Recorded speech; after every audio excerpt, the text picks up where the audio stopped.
Hello, my name is Bob Doman. I'm the founder and director of the National Association for Child Development. This video is part of a little series we're doing on education. And if you will, it's kind of a discussion of education, helping people maybe establish a different perception as to what needs to be done, how we should do this. This little piece, I kind of like to talk about curriculum. Most of the discussion we hear today relative to how to improve education is how to improve curriculum. I don't think so. I don't think we need to develop another 1,000 reading programs or another 1,000 math programs.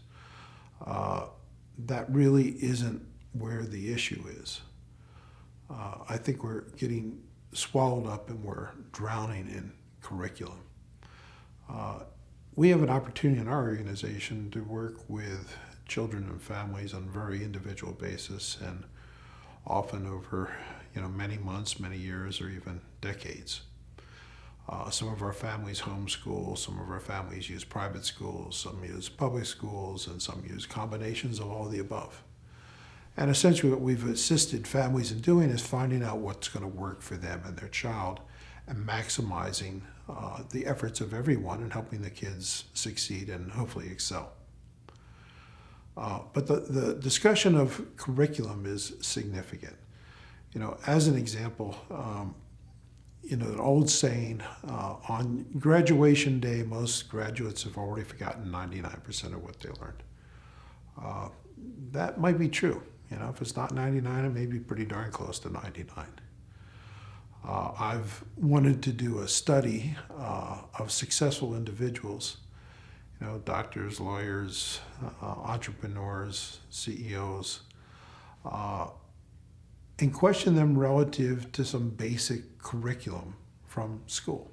Right? I suspect the data would be interesting because I suspect we'd find a ton of stuff they don't know.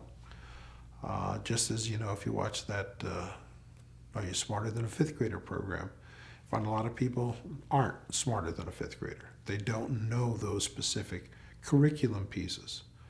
So if the emphasis of education is on curriculum and we don't remember the curriculum, what's the purpose?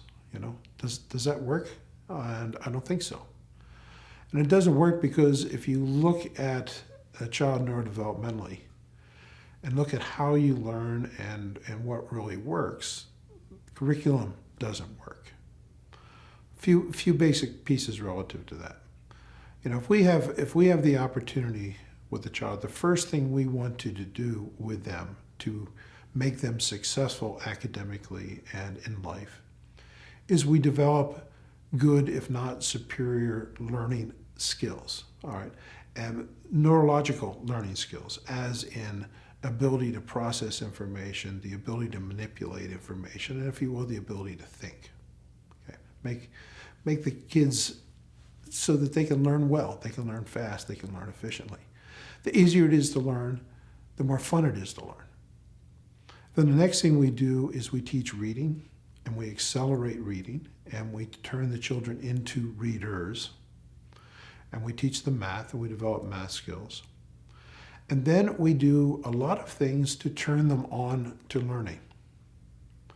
And one of the things that we've discovered that does not turn them on to learning is a ton of curriculum. Right? That doesn't do it. And what really doesn't do it is having them spend 6 hours a day in a classroom getting a ton of curriculum, and then another hour or 2 or 3 or 4 at home doing homework, going over more of the curriculum.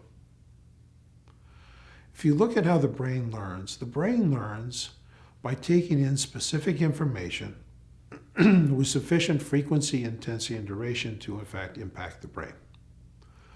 Of those three components, frequency, intensity, and duration, by far the most important is intensity. If information goes into your brain with intensity, we're exciting a lot of neurons, we're building networks, we are in fact changing the brain.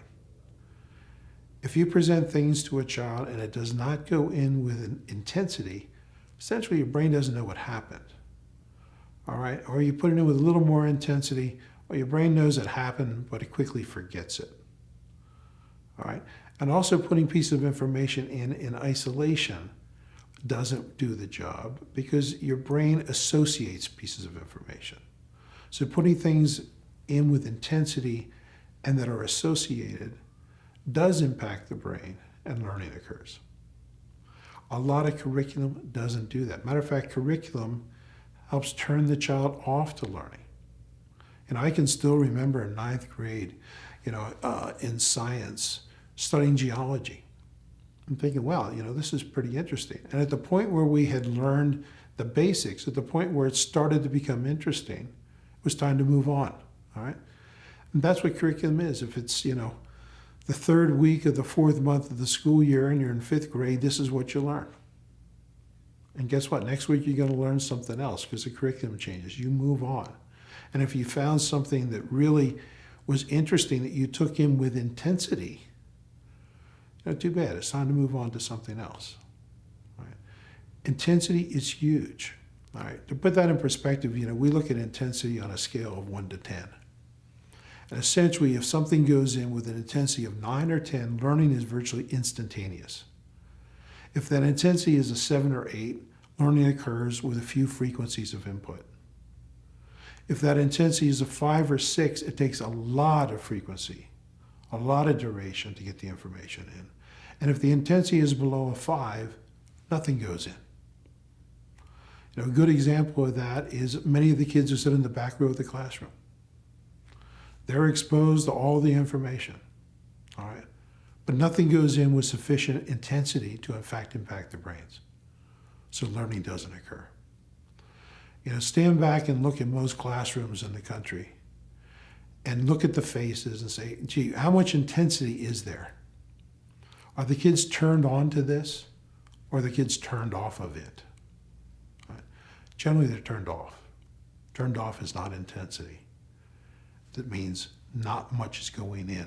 And it certainly isn't going to stay in. Kids are not, because they're not turned on, they don't understand that the purpose of learning something is, in fact, to learn something and remember it. The intention, if you will, is not to remember it. The intention is not to associate it with other pieces of information. The intention, if you're lucky, is typically to pass the test. Right? That really doesn't produce a whole lot of learning. I suspect you could take most kids in the afternoon of their school day and question them on content from the morning of their school day, and that content hasn't even made it into the afternoon, let alone next year or 10 years of their life. Some of the bigger concerns in education is our kids don't read. Well, look at this typical school day. We've got a ton of curriculum they have to go through. We give them homework, a couple hours of homework, and then when does that child have time to discover reading and learn to enjoy reading? They don't. The other concern is kids don't get enough exercise. Well, gee, let's see, 6 hours of school, another couple of hours of homework. When does the exercise get in there? All right. The system's really broken. All right. We really need to take a big step backwards and look at how to do this right. I can tell you that teaching is not difficult. Teaching a child to read is incredibly easy. We teach preschool kids to read every day. We watch kids accelerate at tremendous rates in reading with 15 or 30 minutes of input a day. Math is the same. We got to recreate this whole thing, step back and really look at it, because there's so many pieces of this system that are broken that we can't just put patches on it. We really need to step back and look at the whole system, say, how do we fix this? How do we make it right? Because it's not based on any understanding of the brain. It's not based on children and what turns them on and excites them. And it's not even based really on long-term historic perspective. It's based on what we've been doing in the last 50 years. And we continue to do things we've been doing, however, more and more poorly, not better. Now, how is it possible, when you look at the world and the changes of the world in 50 years, how is it possible that education is going down the tubes? More money, more discussion, and we do worse every year. You got to look at it. You got to fix it. Thanks.